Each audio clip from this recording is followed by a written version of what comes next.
Hi, this is my name is Krista, and this is little Maggie, and we are coming live for you to you today because I want to talk about when we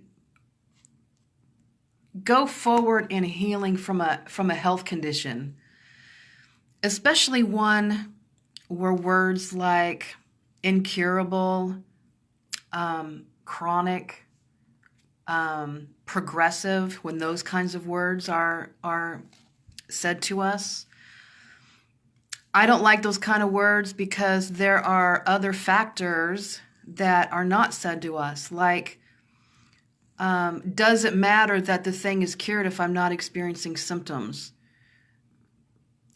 Part of our journey is to take where we're at now and improve it week by week.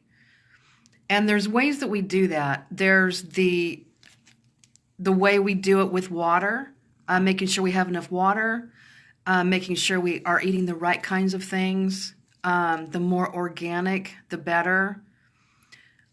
There have been so many different examples of people who did just those two things and the symptoms completely go away.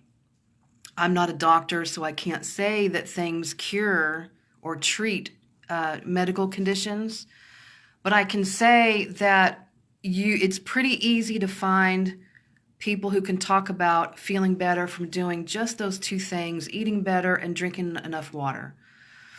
And another thing that we don't, my opinion is we don't talk about it enough. Another really important pillar to getting better is the stress or emotional component of it. Because many of the emotions that we feel, they're underneath the surface. It's hard to define what they are. It's hard to put them on the table.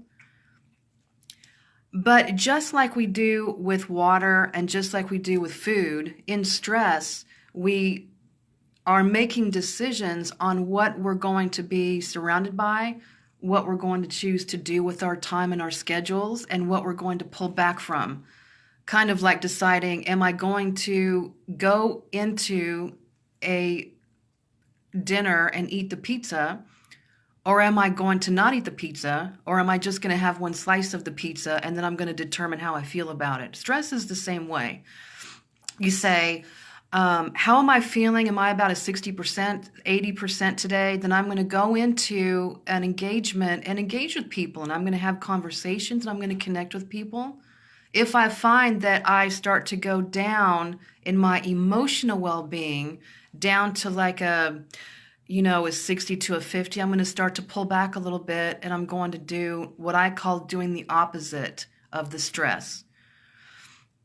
So it's a little bit maybe not as easy or on the paper to deal with as much as diet is, but it probably has as much to do with healing and feeling better than water does or diet does. This is definitely a bird's eye view of some pillars that are essential if we're going to go into a healing experience.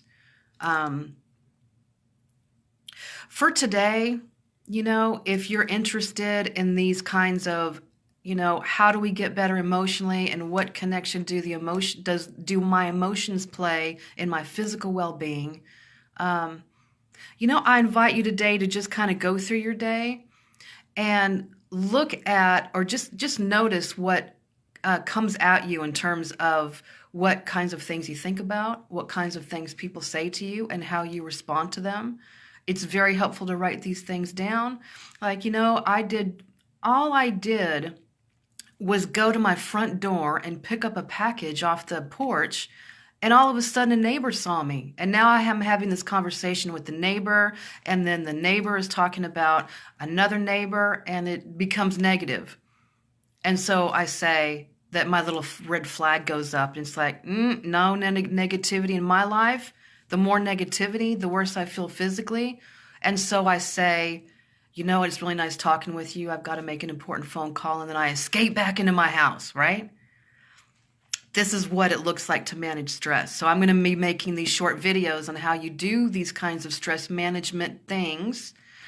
And if you do like the idea of lowering stress, feeling better emotionally so that you can feel better physically, I am um, starting our 90 Days to Resiliency program here in a couple of weeks. You're most welcome to be one of the 5 people that learn how to manage and conquer anxiety, learn how to do things like manage our schedules, and learn how to become more resilient. You're more than welcome to click that link in the comments, get on the phone with me, talk about what you're going through, and we'll see if you want to be one of these 5 people. But until then, I will see you on the next round.